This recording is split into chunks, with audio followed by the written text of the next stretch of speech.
என்னுடைய மகள் அனுபவித்த வழி அப்படின்னு நடிகை கௌதமி அவர்கள் சில விஷயங்களை சொல்லியிருக்கிறாங்க.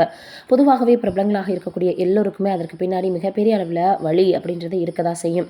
இப்போ அப்படிதான் நடிகை கௌதமி அவர்கள் என்ன சொல்லியிருக்காங்க அப்படின்றது ரொம்பவே ரசிகர்களிடையே உருக்கமாக அமைஞ்சிருக்கு.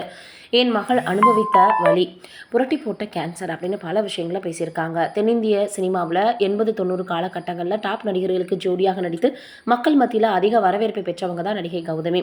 முதல் கணவரை விவாகரத்து செய்து மகள் இருக்கக்கூடிய நிலையில் பல விஷயங்கள் இவங்க சமூக வலைதளங்களில் ஷேர் பண்ணி வந்துட்டுருக்காங்க. கமல் அவர்கள் கூட லிவிங் ரிலேஷன்ஷிப்பில் கூட கொஞ்சம் நாட்கள் இருந்தாங்க அப்படின்றது நம்ம எல்லோருக்குமே தெரியும். இப்படி இருக்கக்கூடிய சூழ்நிலை தன்னுடைய மகள் தனக்கு கேன்சர் ஏற்பட்டப்ப ரொம்பவே கஷ்டப்பட்டிருக்காங்க.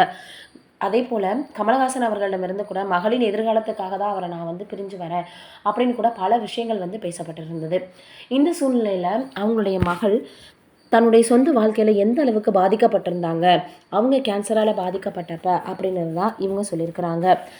ஏன்னா அவங்களுக்கு மகள் அப்படின்றது ரொம்பவே பிடிக்கும் அப்படின்றது எல்லோருக்குமே தெரியும். இப்படி இருக்கக்கூடிய சூழ்நிலையில் அவங்க நோய்வாய்ப்பட்டிருந்த பொழுது ரொம்பவே அவங்க தனியாளாக இருந்து கஷ்டப்பட்டிருக்காங்க தன்னுடைய மகள் அப்படின்னு ரொம்ப ஓப்பனாக சில விஷயங்களை பேசியிருந்தாங்க.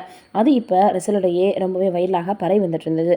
இது ஒரு புறம் இருக்க, என்னடா இது சாதனைக்கு வந்த பெரிய சோதனை அப்படின்ற மாதிரியாக இப்போ பார்த்திங்கன்னா இங்கிலாந்து நாட்டை சேர்ந்த பிரபல ஆபாச பட நடிகையான வில்லி பிலிப்ஸ் என்பவர் தனது துறையில் புதிய சாதனையை படைக்க திட்டமிட்டிருக்காராம். அதாவது 24 மணி நேரத்தில் 1000 ஆண்களோட, அதுவும் ஒரே நாளில் பார்த்திங்கன்னா மிகப்பெரிய அளவில் உடலுறவு எந்த மாதிரியாக நம்ம செய்கிறது அப்படின்ற மாதிரி ரொம்பவே கொச்சையான சில விஷயங்களை அவங்க செய்து சாதனைக்கு தயாராக இருக்கிறாங்க அந்த இளம் பெண் அப்படின்ற மாதிரி சொல்லி வந்துட்டுருக்காங்க. என்னடா இது இந்த மாதிரிலாம் கூடவா செய்வாங்க அப்படின்னு ரசிகர்கள் ரொம்பவே ஷாக் ஆகியிருக்காங்க. இது எந்த இடத்துல போய் முடிய போகுதோ தெரியலை அப்படின்னு ரொம்ப இதனால் அப்செட் ஆகியிருக்காங்க அப்படின்னு தான் சொல்லணும். நீங்கள் என்ன நினைக்கிறீங்கன்னு கமெண்ட்டில் சொல்லுங்கள்.